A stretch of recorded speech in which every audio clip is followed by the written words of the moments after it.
नमस्कार। मेरे इस चैनल में आप सबका स्वागत है। श्री गणेश महिमा भाग 4। गणेश महिमा शुरू होने के पहले अभी प्रस्तावना चल रही है और आज हम प्रस्तावना का अगला पार्ट कहेंगे। माता सती ने आत्मदेह करने के बाद भगवान शिव तपस्या में लीन हो गए और सभी देवतागण उनकी तपस्या में लीन होने की वजह से चिंतित हो गए, क्योंकि तारकासुर उसने सभी देवतागणों को त्रस्त कर रखा था। तारकासुर ने तपश्चर्या करके ब्रह्मा से वरदान प्राप्त किया था कि वो अमर रहेगा, अर्थात अमर कोई भी नहीं है। इसलिए ब्रह्मा ने उसे कहा कि तुम्हारी मृत्यु भगवान शिव के औरस पुत्र के हाथों लिखी है। तारकासुर को लग रहा था कि भगवान शिव तो तपस्या में है और इसलिए ना तो वो तपस्या से जागेंगे और ना ही मेरा वध होगा। इस तरह से तारकासुर निश्चिंत होकर सभी देवतागणों को परेशान कर रहा था, त्रस्त कर रहा था। इधर जब माता सती ने आत्मदेह किया तो उसके बाद सभी देवतागण भगवान विष्णु के पास गए और उनको कहा कि अगर इसी तरह भगवान शिव तपस्या में रहे तो आगे का कैसे हो सकता है। तो भगवान ने कहा आप आदिशक्ति की प्रार्थना करो, वही अवतार लेगी। भगवान सभी लोगों ने आदिशक्ति की प्रार्थना की तो माता आदिशक्ति ने कहा कि मैं पर्वतराज हिमालय के घर अवतार लूंगी। और उसके बाद इधर हिमालय पर्वत और मैनावती, इन दोनों को संतान ना होने की वजह से उन्होंने भी आदिशक्ति की उपासना की। आदिशक्ति की उपासना करके आदिशक्ति ने कहा मैं तुम्हारी पुत्री के रूप में तुम्हारे घर आऊंगी। और इस तरह माता सती का पर्वतराज हिमालय और मैनावती के घर अवतार हुआ। माता पार्वती बचपन से ही भगवान शिव की भक्त थी और उन्हीं की तपस्या में, उनकी पूजा पाठ में उसका समय व्यतीत होता था। धीरे धीरे करके युवावस्था में आई, तब उसकी विवाह के लिए सभी चिंतित हो गए और इधर देवतागण भी सभी लोगों ने भगवान विष्णु से कहा कि हे प्रभु, अब तो माता भी विवाह योग्य हो गई है, अब तो शिवजी को जगाइए। लेकिन शिवजी ऐसे जगने वाले नहीं थे, इसलिए भगवान विष्णु ने कहा कि इन्हें अब कामदेव को ही भेजना पड़ेगा। कामदेव को रति के साथ भेजा गया। भगवान कामदेव ने अपना पुष्प बाण चलाया और इस तरह भगवान शिव की तपस्या भंग हुई। उनका तीसरा नेत्र खुला और उनके तीसरे नेत्र सीधा कामदेव की तरफ गया, जो वहीं के वहीं वो भस्म हो गए। माता रति काफ़ी विलाप करने लगी और भगवान शिव से उन्होंने प्रार्थना की कि मेरे पति को पुनः जीवित करें। लेकिन भगवान ने कहा अब तुम्हारा पति जीवित नहीं होगा, वो अनंग रूप में ही सब तरफ वास करेगा। और द्वापर युग में जब विष्णु अपना अवतार लेंगे, कृष्ण अवतार, उस कृष्ण अवतार में उनका पुत्र प्रद्युम्न के रूप में तुम्हारा पति अवतार लेगा। इस तरह से जब शिवजी की तपस्या से जाग गए तो सभी देवतागणों ने भगवान शिव से कहा कि हे प्रभु, अब आप विवाह कीजिए, हमें आपका विवाह देखने की बहुत उत्सुकता है।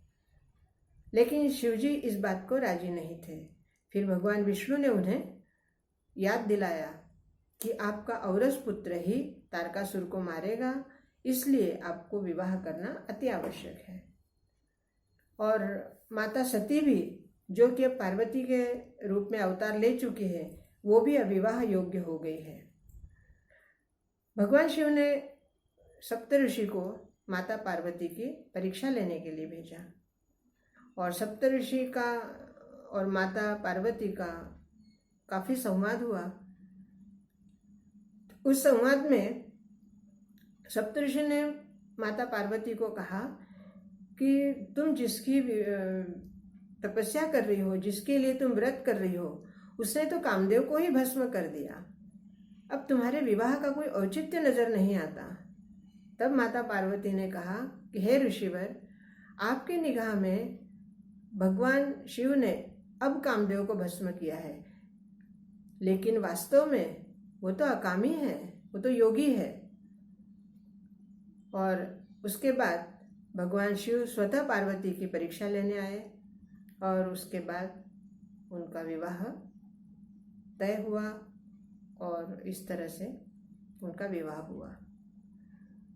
विवाह के बाद जब कैलाश पर्वत पर शिवालय बनाया गया और वहाँ पर माता पार्वती अपनी सखियों के साथ रहती थी, भगवान शिव का आना जाना लगा रहता था, अधिकतर वो तपस्या में रहते।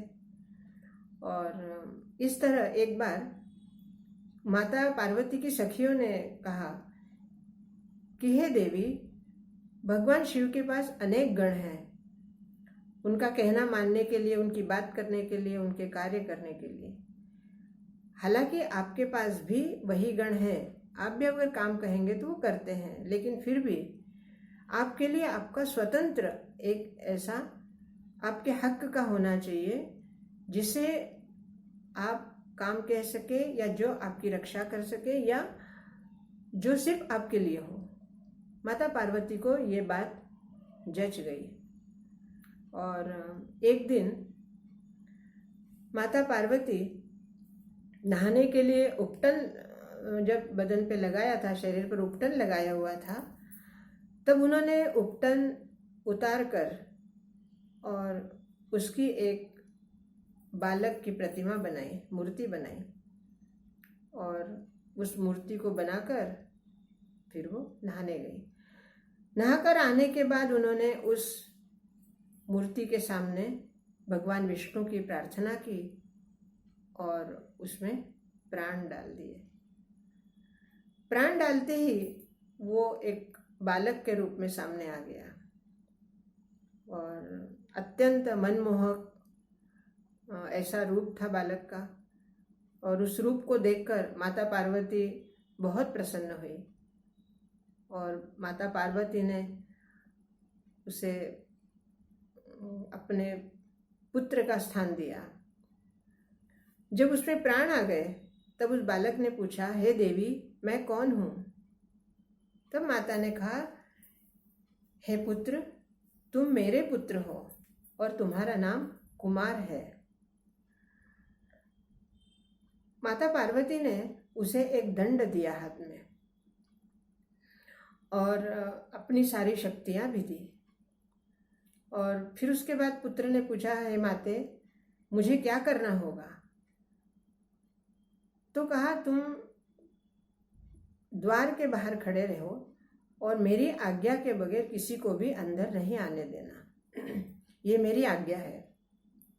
पुत्र ने जो आज्ञा कहा और अपना दंड लेकर द्वार पर खड़े रहे। कुछ समय बाद भगवान शिव आए और उन्होंने देखा कि एक बालक अत्यंत मनमोहक है और मधुर मुस्कान है और बहुत दृढ़ निश्चयी और संकल्पबद्ध वो बालक दरवाजे के वहाँ खड़ा है।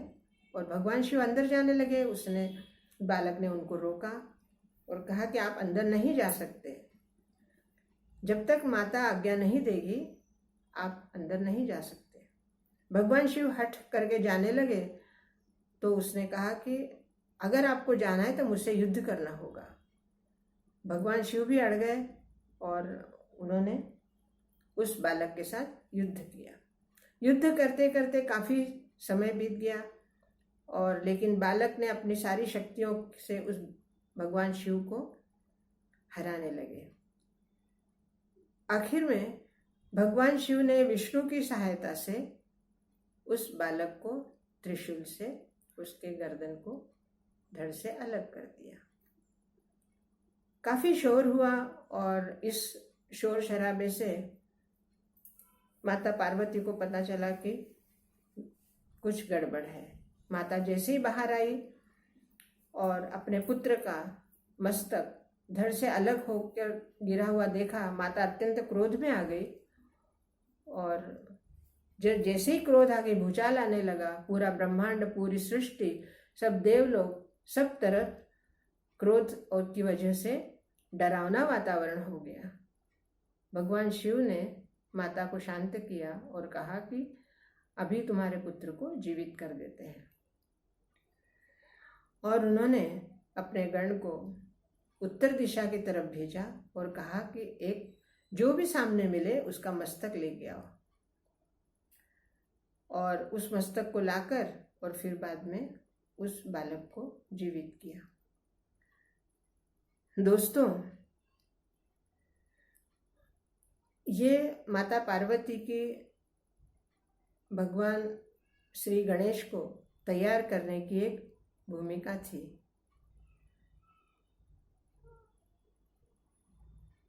इस कहानी से हमें क्या सीख मिलती है? आज के वातावरण में, आज के कलयुग में अगर हम इस कहानी से कुछ सीख लेना चाहते हैं तो यही मिलती है कि आपको कितने भी अधिकार मिले, फिर भी अधिकारों का उल्लंघन करना उचित नहीं है। अधिकार आपको मिलते हैं, लेकिन अधिकारों की भी कोई मर्यादा होती है और उन मर्यादा में रहकर अगर आप आपके अधिकारों का उपयोग करेंगे तो ही वो अधिकार आपके लिए योग्य साबित होंगे। दूसरी बात, माँ ऐसी शक्ति है कि अपने पुत्र के लिए वो अपनी सारी शक्ति का बल लगा सकती है। आज भी, आज के युग में भी माता में वो शक्ति विद्यमान है। इसलिए दोस्तों, उस माता की शक्ति को समझकर और उसकी उपासना करें। और कल से अब गणेश चतुर्थी है, कल गणेश का प्राकट्य है और बहुत बहुत अच्छा लग रहा है कि कल गणेश जी हमारे यहाँ पधारने वाले हैं, विराजने वाले हैं। मेरे चैनल को सब्सक्राइब कीजिए, लाइक कीजिए, शेयर कीजिए और अपने कमेंट्स अवश्य लिखिए। जय गणेश।